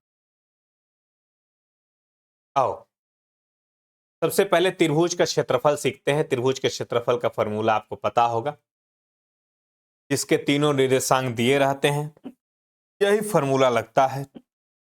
हाफ कामा x1 y2 minus y3। x1 ले लिए तो y का 1 नहीं आएगा, याद करने का तरीका है x का 1 ले लिए तो y का 2 3, जब x का 2 ले लिए तो y का 3 1 आएगा। ध्यान रखना 3 में से 1 घटता है, बस यही को ध्यान रखना है, 3 में से 1। यहाँ पर सिर्फ उल्टा होता है, बाकी बढ़ के में से छोड़ के घटेगा, y2 में से y3 घटेगा, y1 में से 2 घटेगा, लेकिन यहाँ 3 में से 1 घटेगा। x3 ले लिए तो y1 माइनस y, ठीक है। x1 ले लिए तो y का 2 और 3 लेना है, x2 ले लिए तो y का 3 और 1 लेना है, x3 ले लिए तो y का 1 और 2 लेना है। यहाँ हाफ हो गया। फॉर्मूला आपको पता होगा पहले से भी। चलिए, उस त्रिभुज का क्षेत्रफल वर्ग इकाई में ज्ञात कीजिए जिसका शीर्ष दिया गया। अब शीर्ष दिया गया, आपको त्रिभुज का क्षेत्रफल निकालना है। फॉर्मूला तो मैंने ऐसे ही बताया, आपको फॉर्मूला की यूज नहीं करना है, ठीक है। यूज किसका करना है मैं बताने जा रहा हूं। फॉर्मूला से आपको क्षेत्रफल नहीं निकालना, आपको क्या करना है, शुरुआत वाला जो पॉइंट है इसको जीरो करना है। सोचो जीरो जीरो कब होगा, क्योंकि सर ये जीरो तो जीरो है ही है, इसको कुछ नहीं करिए। ये 2 जीरो कब होगा, 2 जीरो कब होगा बताओ। सोचो ये दोनों को हमें जीरो करना है, जीरो तो जीरो है, इसको कुछ मत करो। 2 को जीरो करने के लिए आपको -2 कर, बस यही जीरो -2 दोनों जगह पे कर, यहां भी जीरो -2 कर, यहां भी जीरो, दोनों को जीरो करना है। दोनों को जीरो करने के लिए आपको जो करना है करना होगा। दोनों को जीरो तो जीरो है ही है, 2 को जीरो करना है तो -2 कर दो, जीरो -2 अब सब जगह कर दो। अब इधर से कोई लेना देना नहीं, 2 में से जीरो गया 2, 3 में से -2 गया 1, 3, 1 में से 2 गया -1। अब क्या करना है भाई, अंदर वाला का सेटिंग अंदर वाला से, बाहर वाला का सेटिंग बाहर वाला। 3 एकम 3 -2 का गुणा 1 से होगा -2 हो जाए। ये माइनस फॉर्मूला का है, अंदर वाला गुणा अंदर वाला से 3, बाहर वाला गुणा बाहर वाला से 2 का 1 माइनस से गुणा होगा -2 बट्टा में 2।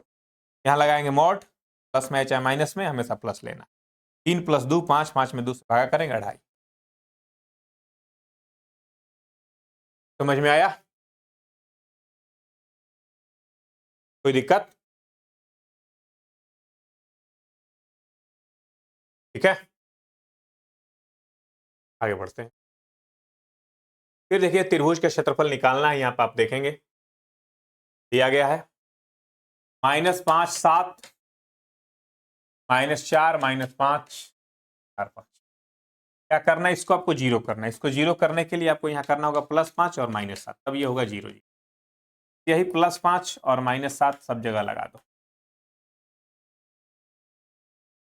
तो हो जाएगा -4 और +5 मिला के 1, -5 -7 मिला के -12, 4 5 मिला के 9, 5 -7 मिला के -12 9 108 -108, 1 और 2 गुणा करेंगे -2 होगा तो -2 कर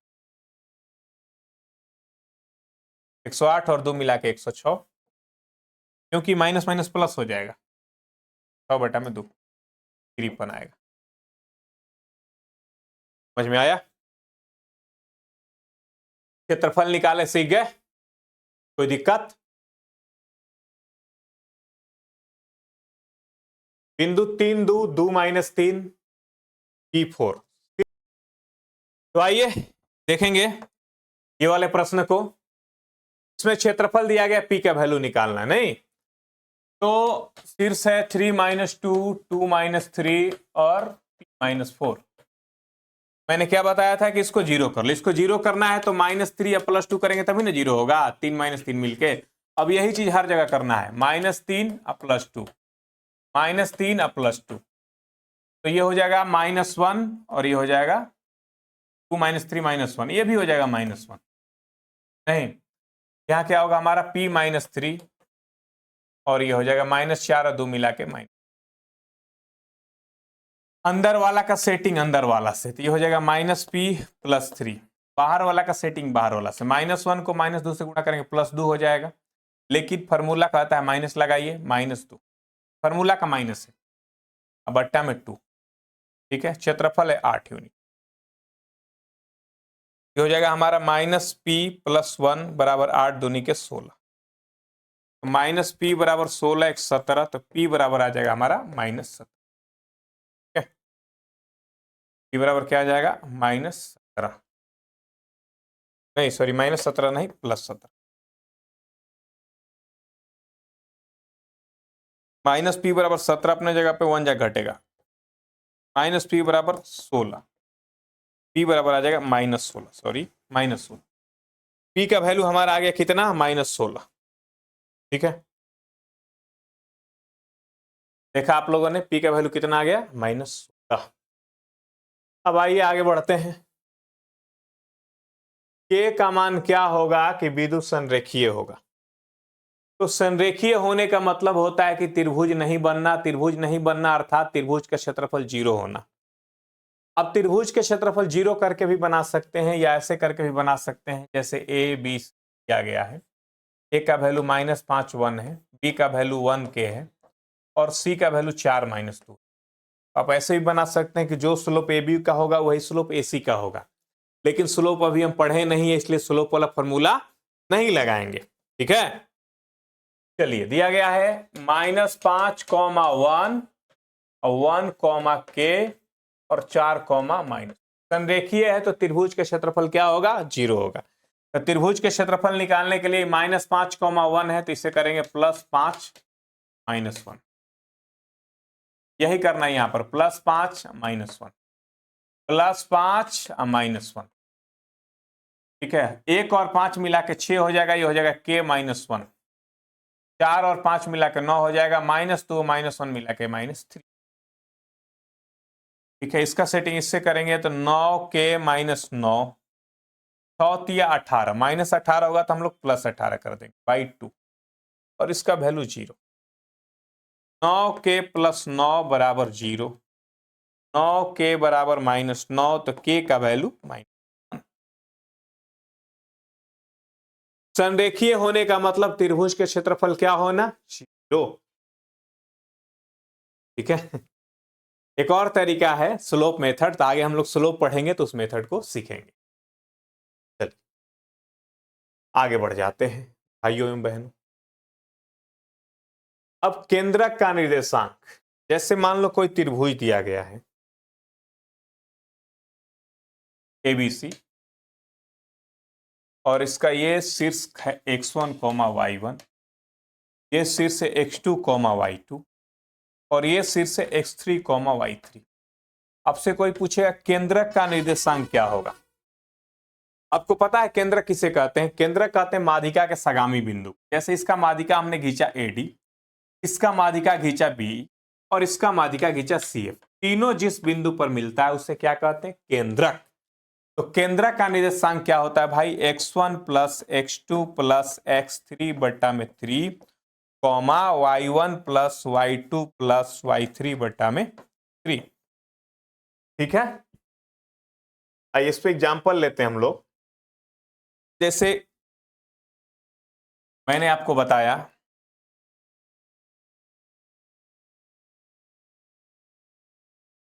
कोई त्रिभुज है ABC, इसके A का निर्देशांक है 4, 5, B का निर्देशांक है 6, 7 और C का निर्देशांक है कमा। तो हमें इसके केंद्रक का निर्देशांक निकालना है, तो कैसे निकालेंगे? जोड़ देंगे। तो जोड़ेंगे भाई 4, 6, 10, 2, 12, 12 बट्टा में 3, 5, 7, 12, 6, 18 बट्टा में 3 चौके 12 और 3। केंद्रक का निर्देशांक हो गया 4, ठीक है। कभी कभी आपसे कह देगा ना कि सी का निर्देशांक मालूम नहीं है। सी का निर्देशांक है x और y और केंद्रक का निर्देशांक है 4, 6। सी का निर्देशांक बताइए। कह देगा किसी त्रिभुज के शीर्ष A का निर्देशांक कितना है, B का निर्देशांक कितना है, C का निर्देशांक x, y है और केंद्रक का निर्देशांक 4, 6 है, तो C का निर्देशांक बताइए। तो आपको क्या करना होगा? 4 का 3 गुना कर देना 12, 6 का 3 गुना कर देना 18, ये दोनों जोड़ो 4, 6, 10, 12 में से 10 घटा देंगे 2, 7, 7, 5, 12, 18 में से 12 घटा देंगे 6, आ जाएगा हमारा 2। तो इस पे आपको ऐसे क्वेश्चन दे जाएंगे। देखेंगे क्वेश्चन यहाँ पे क्या दिया गया है, ए एक्स कॉमा 5, बी 3 कॉमा -4, सी -6 कॉमा वाई। त्रिभुज एबीसी के 3 शीर्ष है। यदि 3.5 4.5 त्रिभुज के केंद्रक है तो x + 3 और y -4 का वैल्यू बताइए।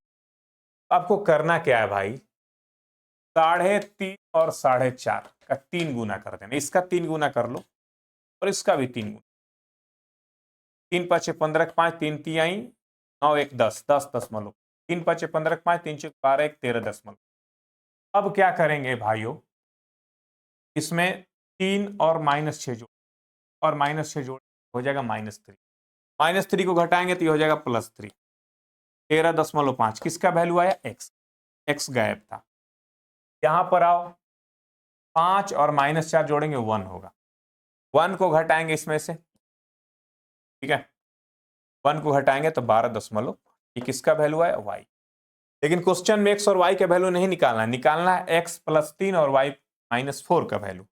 तो x + 3 करेंगे हम लोग तो 13.5 + 3 हो जाएगा, और y -4 करेंगे तो 12.5 माइनस, ये हो जाएगा 16.5 और ये हो जाएगा 8 दशमलव। हमारा ऑप्शन। जल्दी बनाने के लिए हमने क्या किया, इसका 3 गुना, इसका 3 गुना। x यहां गायब है तो छोड़ दो, 3 और -6 जोड़ेंगे तो -3 होगा। -3 को घटाने का मतलब होता है कि जोड़ना। अब देखेंगे 5 और -4 मिलके क्या होगा, यहां पर 5 और -4 मिलके 1 होगा तो 1 को घटा देंगे, 13.5 में 1 को घटाए 12.5 आया। ये x का वैल्यू आया, ये y का वैल्यू आया, लेकिन निकालना हमें किसका वैल्यू, x + 3 और y -4 का। तो x + 3 13.5 + 3 और y -4 12.5 - 4 16.5 और 8 दशमलव। क्लियर है। चलिए भाई आगे बढ़ जाते हैं। अब आ जाते हैं हम लोग ढाल की ओर। क्या पढ़ने वाले हैं, ढाल, स्लोप। स्लोप क्या होता है, कोई सरल रेखा का x अक्ष के साथ धनात्मक दिशा में बनाए हुए कोण के tan थीटा के मान को सरल रेखा का ढाल का। देखेंगे डिफिनेशन यही लिखा है। जैसे मान लेते हैं ये x अक्ष है और ये y अक्ष है, ये एक सरल रेखा है और x अक्ष से पॉजिटिव डायरेक्शन में गए और ये थीटा डिग्री का एंगल बना, ठीक है। तो यही ढाल होगा, स्लोप बराबर होगा tan थीटा। सरल रेखा के ढाल क्या होगा भाई, tan थीटा। थीटा क्या है, x अक्ष से धनात्मक दिशा में बनाए गए कोण का मान को थीटा है यहां पे। समझ गए स्लोप क्या होता है। चलिए इस पे आगे क्वेश्चन कर लेते हैं।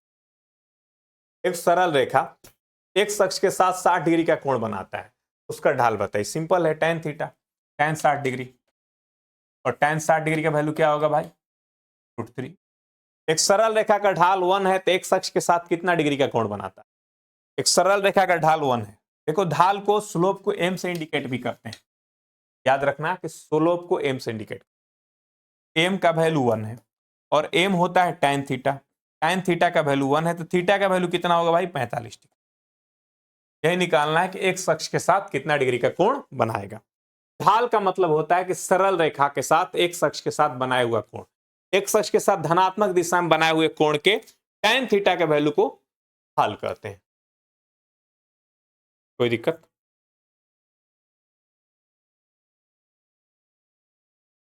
अब चलिए, दो बिंदु से गुजरने वाली सरल रेखा का ढाल क्या होगा। बिंदु x1, y1, x2, y2। जैसे मान लेते हैं मेरे प्यारे बच्चों, ध्यान लगाना,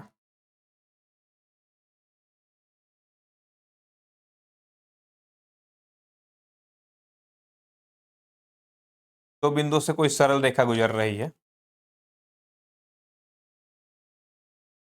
एक बिंदु x1, y1, दूसरा बिंदु है x2, y2, और ये सरल रेखा का ढाल हमें निकालना है, ये थीटा कोण बना। तो कैसे निकालेंगे भाइयों बहनों, ध्यान से देखना।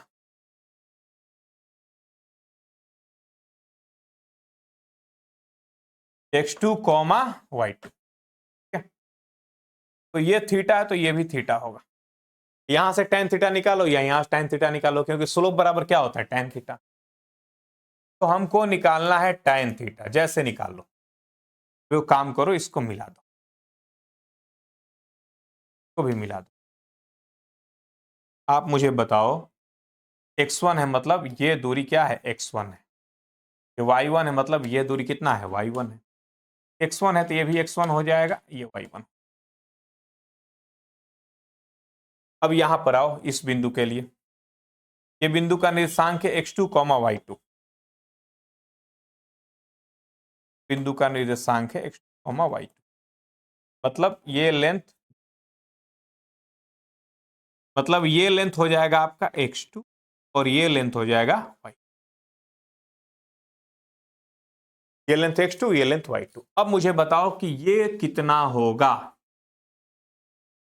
तो सर जी ये तो y1 है, ये y2 है, तो इतना हो जाएगा y1 माइनस,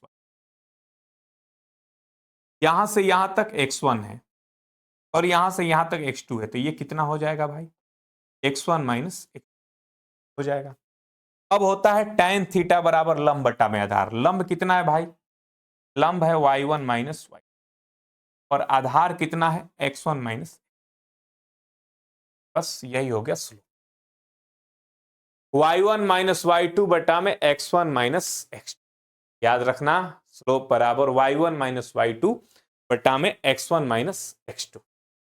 कुछ लोग ऐसे भी याद रखते हैं कि y2 माइनस y1 बटा में x2 minus y, x2 minus y2। आप जैसे ही याद रख सकते हो। ध्यान ये रखना कि ऊपर में 1 2 रहेगा, पहले 1 बाद में 2, तो नीचे में भी पहले 1 बाद में 2।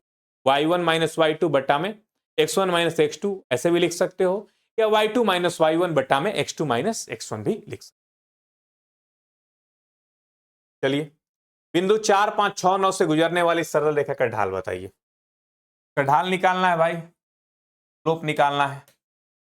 स्लोप बराबर y1 माइनस y2, 5 में से 9 गया 4 माइनस 4, 4 में से 6 गया माइनस 2 बटा 2 नहीं, y1 माइनस y2, 5 में से 9 गया माइनस 4, 4 में से 6 गया माइनस। बिंदु 6 7 8 9 से गुजरने वाली रेखा x अक्ष के साथ कितना डिग्री का कोण बनाएगी। x अक्ष के साथ कितना डिग्री का कोण बनाएगी। स्लोप बराबर y1 माइनस y2, 7 माइनस 9 बटा में x1 minus x2, 6 minus 8। Slope होता है tan थीटा, तो जगह माइनस 2 बटा माइनस 2 1। और tan थीटा 1 कब होता है भाई, जब थीटा बराबर 45 डिग्री। आगे बिंदु 6 7 8 9 से गुजरने वाली रेखा x अक्ष के साथ कितना डिग्री का कोण बनाएगी, तो 45 डिग्री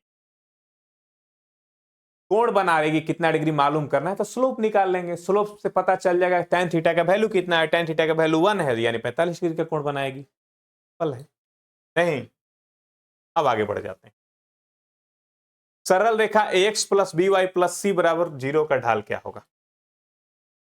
देखो जब भी सरल रेखा रहे ax plus B Y plus C बराबर 0, तो स्लोप के रूप में इक्वेशन लिखने का तरीका होता है कि उसे लिखिए y बराबर mx प्लस सी के रूप। अगर स्लोप के रूप में लिखें इसको हम लोग, तो बी वाई बराबर स्लोप यानी ढाल के रूप में, ये उधर जाएगा तो माइनस एक्स माइनस सी हो, ये बी जाकर दोनों तरफ भाग करेगा। यहां भी बी से भाग कर दो, यहां भी बी से भाग कर दो, यहां भी बी से भाग। ये स्लोप के फॉर्म में इक्वेशन होता है। ठीक है, थोड़ा ध्यान से सीखना, समझ में आ जाएगा सब बातें। y बराबर होगा माइनस ए बटा में बी एक्स बराबर माइनस सी। बस यही है आपका एम। स्लोप स्लोप बराबर आ जाएगा आपका माइनस ए बटा में बी। तो सबको मारो गोली, तुम याद रखो जब सरल रेखा x plus B Y plus C बराबर 0 दिया रहे और तब स्लोप निकालना हो, तब क्या होगा माइनस ए बटा में बी, माइनस ए बटा में बी। तो स्लोप निकालने का आपने 3 फॉर्मूला सीखा। पहला tan थीटा, दूसरा क्या सीखा भाई y1 माइनस y2 बट्टा में x1 माइनस x2। तीसरा क्या सीखा आपने, तीसरा सीखा माइनस ए बट्टा में बी। तीनों अलग अलग सिचुएशन में लगता है। ये कब लगेगा जब थीटा का वैल्यू दिया रहेगा, ये कब लगेगा जब 2 बिंदु दिया रहेगा और कहा जाएगा दोनों बिंदु से गुजर रहा है, ये कब लगेगा जब सीधे इक्वेशन दिया रहेगा तब लगेगा। समझ में आया? कोई दिक्कत? पूरी तरह स्पष्ट है? चलो आगे बढ़ते हैं। बिंदुए 7 - 2, बिंदुए 7 - 2 और x1 से होकर जाने वाली रेखा का ढलान -3/10 है, तो x का वैल्यू बता। ढलान दिया गया तो ढलान यानी कि स्लोप y1 - y2 -2 -1 बट्टा में x1 - x 7 माइनस बराबर -3 में। देखो भैया ये भी -3 है, भी -3 है, कट गया। 7 - x बराबर 10, तो -x बराबर 10 अपने जगह पे, 7 उधर जाएगा तो -7, -x बराबर 3, x बराबर माइनस हो गया आपका ऑप्शन। समझ में आ रहा है? कोऑर्डिनेट ज्योमेट्री का आज हम लोग पूरी तरह से खानदान खत्म करने वाले हैं। खानदान नहीं, कोऑर्डिनेट ज्योमेट्री बहुत बड़ा चैप्टर है, लेकिन आपके परीक्षा के लिए जितना आएगा उतना पढ़ा देंगे, पर्याप्त कर। बिंदुओं 4 - 2 और -3 5 से होकर गुजरने वाली रेखा के समानांतर रेखा का ढलान क्या होगा? अब थोड़ा सा ध्यान से बातों को, जैसे दो स्ट्रेट लाइन है, दो सरल रेखा, इसका ढाल m1 है, इसका ढाल m। अगर दोनों समानांतर है, अगर दोनों क्या है? समानांतर है, दोनों का ढाल बराबर होगा, m1 बराबर m। दो स्ट्रेट लाइन अगर समानांतर है तो दोनों के ढाल बराबर होगा, और दोनों एक दूसरे के लंबवत हैं, परपेंडिकुलर है। इसका ढाल m1 है और इसका ढाल m। m1 गुणे m2 बराबर होगा -1। ठीक है, दो सरल रेखा यदि समानांतर है तो दोनों के ढाल बराबर होगा, m1 बराबर m2। अगर दोनों परपेंडिकुलर है तो m1 गुणे m2 बराबर क्या होगा? -1 होगा। इसीलिए अगर m2 का मान निकालना हो तो -1 बटा में m। मान लीजिए कि एक सरल रेखा का ढाल दे दिया गया 5 और कह दिया गया एक और दूसरा सरल रेखा बताइए जो उसके समानांतर है, तो कहेंगे वो भी 5 ही हो। कह दिया गया एक सरल रेखा का ढाल है 5, दूसरा सरल रेखा बताइए जो उसके परपेंडिकुलर है, तो वो होगा -1 बटा में 5, -1 बटा में। तो दो सरल रेखा यदि समानांतर है तो दोनों के ढलान बराबर होगा, m1 बराबर m2। दोनों अगर परपेंडिकुलर है तो m1 गुणे m2 बराबर -1। कहा गया? बिंदु 4 - 2 और -3 5 से होकर गुजरने वाली रेखा के समानांतर रेखा का ढलान बताइए। भाई दोनों बिंदु से होकर एक सरल रेखा जा रही है, इसके समानांतर एक और सरल रेखा जा रही है, तो उसका ढलान बताइए। भाई जितना इसका ढलान होगा उतना उसका भी ढलान होगा। इसका ढलान निकाल लो, y1 - y2 -2 -5 बटा में x1 - x। 4 -3 करेंगे तो +3 हो जाएगा, -7 बटा में 7। -1 इसका ढलान है तो उसका भी ढलान क्या होगा? -1 ही होगा, -1 ही होगा। समझ में आया? 4 3 और y0 से होकर गुजरने वाली रेखा 1 2 और 3 जो से होकर गुजरने वाली रेखा के समानांतर है, तो y का वैल्यू। दोनों समानांतर है, दोनों समानांतर है तो दोनों का ढलान बराबर होगा, m1 बराबर m। का ढलान 3 - 0 बट्टा में 4 - y। इसका ढलान 2 - 0 बट्टा में 1 - ठीक है। 3 बट्टा में 4 - y बराबर 2 बट्टा में 1 - 3। 1 - 3 क्या होगा बता दो? -2। घटा दो, -1 है। 4 - y बराबर 3 को -1 से गुणा करेंगे, -y बराबर -3 अपने जगह, 4 उधर गया, -y बराबर -7, तो y का वैल्यू क्या आएगा? 7। दोनों समानांतर हैं तो दोनों के ढलान क्या होंगे? बराबर होंगे। ठीक है, स्पष्ट है पूरी तरह से? कहीं कोई दिक्कत? आगे बढ़ जाते हैं। बिंदु 8 2 और 3 1 से होकर गुजरने वाली रेखा के लंबवत रेखा का ढलान क्या होगा? कहा गया बिंदु 8 2 और 3 1 से होकर गुजरने वाली रेखा पर लंबवत रेखा का ढलान क्या होगा? कहा गया मैं एक रेखा दे रहा हूं, इस रेखा पर एक लंबवत रेखा डालना है और उसका ढलान लिखना है। तो भाइयों बहनों इसका ढलान निकाल देंगे पहले। इसका ढलान क्या होगा? m1 का वैल्यू बता दो मुझे। y1 - y2 2 - 1 बटा में x1 - x 8 माइनस 1 बटा में 5। m2 बराबर क्या होगा? -1 बटा में m1। अगर ये दोनों परपेंडिकुलर है तो m2 का वैल्यू होगा -1 बटा में m1। -1, m1 का वैल्यू क्या है 1/5, 5 कट के ऊपर -5, ठीक है, स्पष्ट है। आगे बढ़ते हैं। के मान ज्ञात की जिससे इतना और इतना लंबवत है। कहा गया दोनों लंबवत है तो के का वैल्यू बताइए। यहां पर दिया गया 4x प्लस वाई बराबर 1, दूसरा दिया गया 5x प्लस के वाई बराबर 2। दोनों अगर लंबवत है तो तुमको पता होगा कि m1 गुणे m2 बराबर क्या होता है -1, और स्लोप बराबर क्या होता है -a/b। x plus B Y plus C बराबर 0 अगर इक्वेशन रहे तो उसका स्लोप होता है -a/b। -a का वैल्यू 4 और b का वैल्यू यहाँ पे 1 गुणे m2, -a का वैल्यू 5 और b का वैल्यू बराबर माइनस, 4 5 20, 20/k बराबर माइनस के बराबर -20, के का वैल्यू -20, ये माइनस उधर चला जाएगा, ठीक है। कोई दिक्कत? पूरी तरह स्पष्ट है? चलो भाई, यदि किसी रेखा का ढलान 1/4 है और अंतःखंड -3 है तो उस रेखा का समीकरण बताइए। अभी कुछ देर पहले मैंने एक फॉर्मूला लिखा था, y बराबर mx, बस यही फॉर्मूला है। यहां पर m क्या है? m है ढाल, और c क्या है? c है y अंतःखंड।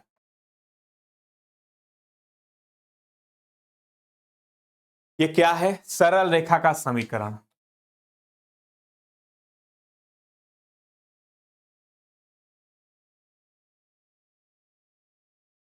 सरल रेखा का समीकरण y बराबर mx प्लस सी, जहां m है ढाल और c है y अंतःखंड, ठीक है, ध्यान लगाना।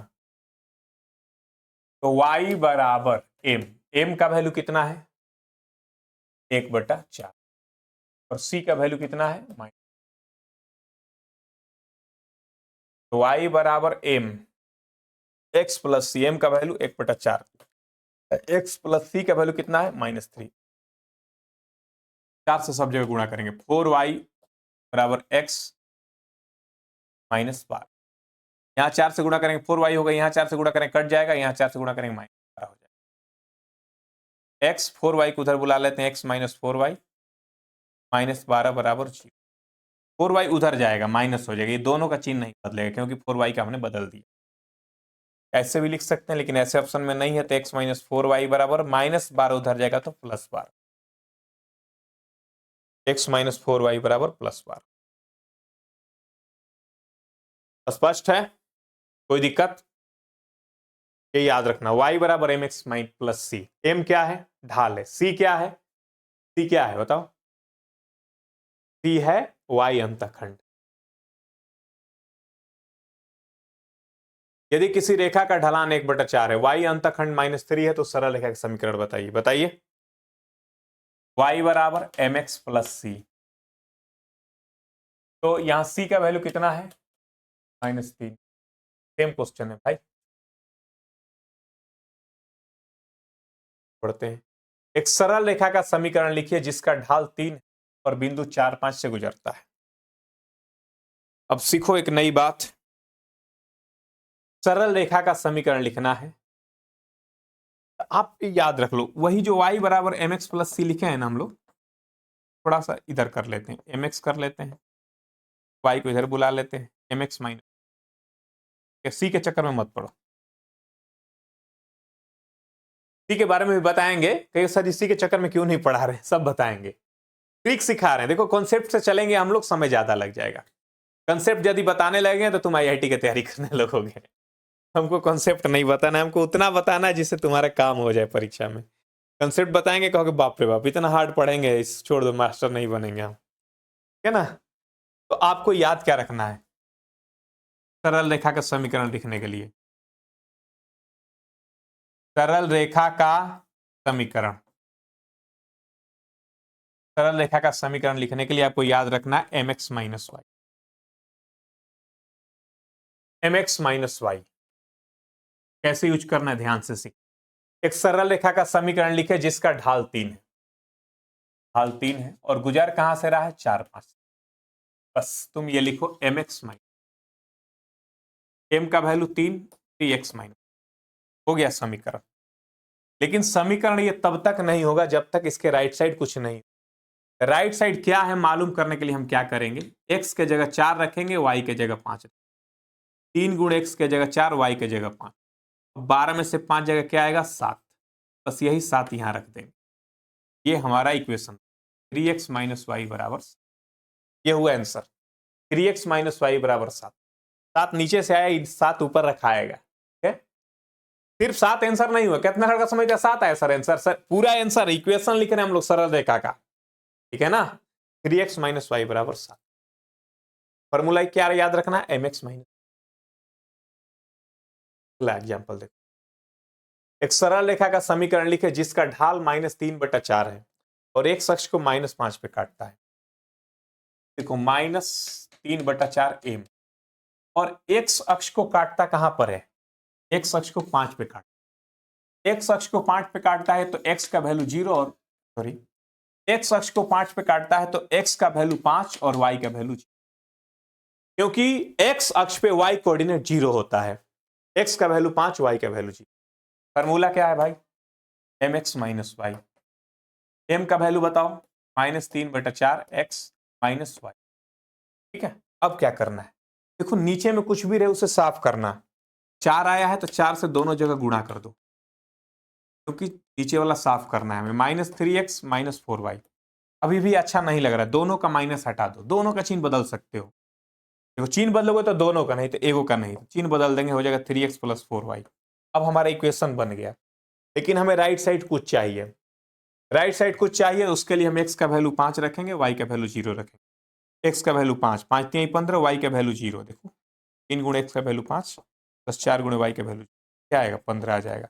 यही 15 यहां रख देना है, ये हमारा इक्वेशन 3x प्लस 4y बराबर 15। 3x प्लस 4y बराबर 15, 3x प्लस 4y बराबर 15। एक सरल रेखा का समीकरण लिखें जो बिंदु 4 5 और -3 6 से गुजरता है। 4 5 और -3 6 से गुजरता है। मैंने क्या बताया, सरल रेखा के इक्वेशन लिखने के लिए हमको क्या चाहिए, mx माइनस, इसमें m क्या है, स्लोप। तो सबसे जरूरी चीज अपने को स्लोप चाहिए, यहां स्लोप दिया नहीं है, पहला काम स्लोप निकालो। स्लोप बराबर y1 माइनस y2, 5 माइनस बटा में x1 माइनस x, 4 माइनस -3 करेंगे तो +3 हो जाएगा, -1 बटा में 7। स्लोप आ गया हमारा भाई -1 बटा में 7। mx माइनस वाई पर बैठाएंगे, -1 बटा में 7 x माइनस वाई। इस 7 को साफ करना है तो यहां भी 7 से गुणा, यहां भी 7 से गुणा, 7 7 कैंसिल, -x माइनस 7y, दोनों का माइनस हटा देंगे, x प्लस 7y। हमारा इक्वेशन बन गया। इक्वेशन बन गया, लेकिन इक्वेशन बनने से नहीं होगा, हमें राइट साइड कुछ चाहिए। तो राइट साइड कुछ चाहिए तो x और y का मान रखना है। x और y का मान 4 5 रख लो या -3 6 रख लो, कोई फर्क नहीं पड़ता, 4 5 रखो। 4 प्लस 7 गुणे 5, 4 7 5 35, 4 39, यहां लिख देंगे 39। ये हमारा इक्वेशन। अब चाहते तो -3 6 भी रख सकते थे। देखो x की जगह -3 और y की जगह 6, 6 7 42, 42 में -3 जाएगा 39 आएगा, ठीक है। तो हमारा इक्वेशन बना x प्लस 7y बराबर 39। ये पूरा इक्वेशन हमारा आंसर होगा। समझ में आ रहा है। तो दो बिंदु दिया रहे तो पहले हम ढाल निकाल लेंगे, एक बिंदु ढाल दिया रहे तो आसानी से बन जाएगा।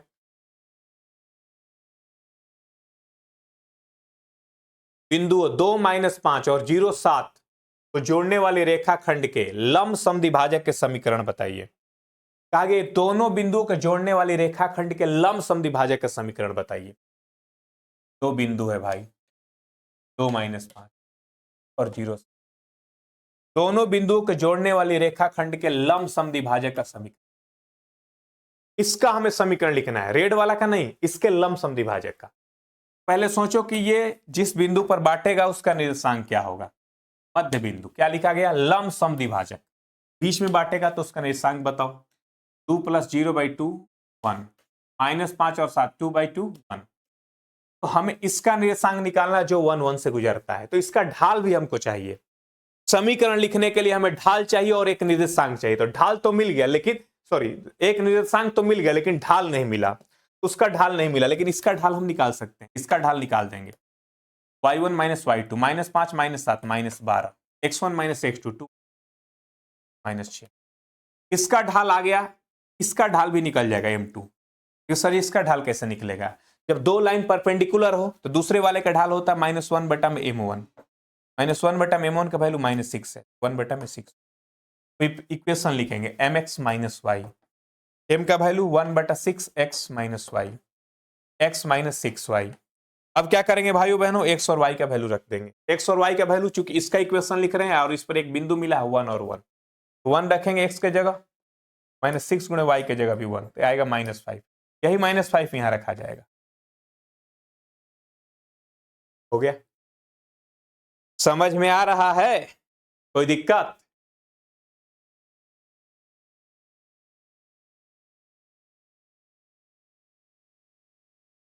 चलो भाई बहन,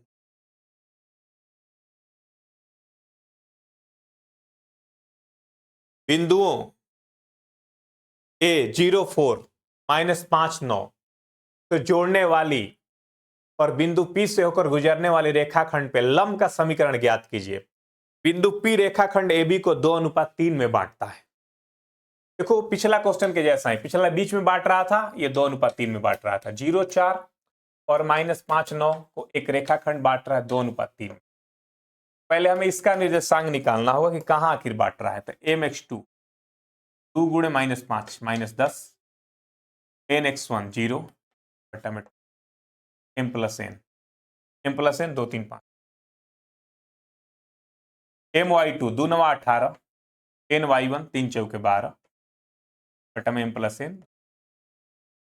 ये हो जाएगा -2, 18 12 30 में भागा करेंगे 6, -2, 6। ठीक है, अब भाई इसका ढाल निकाल देंगे। इसका ढाल m1 y1 माइनस y2, 4 में से 9 हो जाएगा -5, x1 माइनस x2 0 -5 +5 -1। अब निकालेंगे m2 यानी इसका ढाल, जिसका हमें समीकरण लिखना है, इसके परपेंडिकुलर का समीकरण लिखना है। तो -1 बटा में m1 यानी कि -1 आया। अब इसका हमें इक्वेशन लिखना है, जिसका ढाल हमको मालूम चल चुका है 1, और इस पर एक बिंदु भी मालूम चल चुका है -2 और 6। आराम से लिखेंगे mx माइनस वाई, m के वैल्यू 1, x माइनस वाई हो जाएगा। सोचो x के जगह -2, y के जगह 6 रखेंगे तो क्या आ जाएगा? -8 आ जाएगा। बन गया, x के जगह -2, y के जगह 6, -8 है ना। क्वेश्चन हो गया हमारा। ठीक है, कोई दिक्कत? पूरी तरह स्पष्ट है?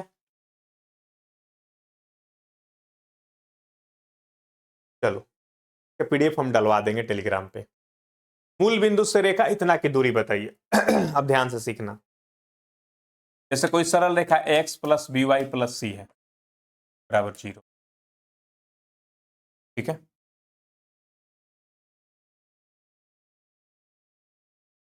सरल रेखा x plus B Y plus C बराबर 0, और यहां अल्फा बीटा से इसका दूरी निकालना है। तो कुछ नहीं करना, ये दूरी निकालने के लिए वो फॉर्मूला याद रखना। क्या करना है, इसमें a रहेगा जस के तस, x के जगह अल्फा रख देंगे, b रहेगा जस के तस, y के जगह बीटा रख देंगे, और c रहेगा जस के तस, बट्टा में a² प्लस रूट अंडर। ये हो गया मॉड।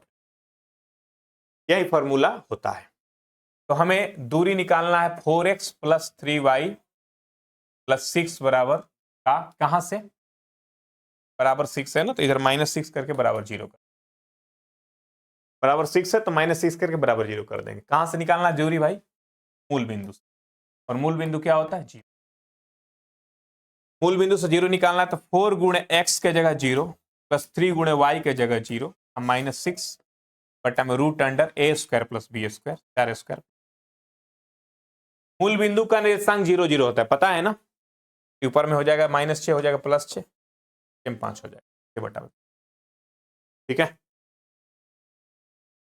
तो इस तरह से आपका निर्देशांक ज्यामिति समाप्त हुआ। मैंने थोड़ा शॉर्ट में समझाया है, थोड़ा फास्ट भी चला है। कम समय में बेहतरीन रिवीजन के लिए वीडियो था ये। आपको अच्छा लगा होगा, और कोई डाउट है तो कमेंट कर सकते हैं। अच्छा लगा होगा तो शेयर, लाइक शेयर कर सकते हैं। और विस्तृत पढ़ने के लिए हमारे स्वामी मैथमेटिक्स ऐप से जुड़ सकते हैं। बहुत सारी शुभकामना, धन्यवाद, जय हिंद, बाय, लव यू।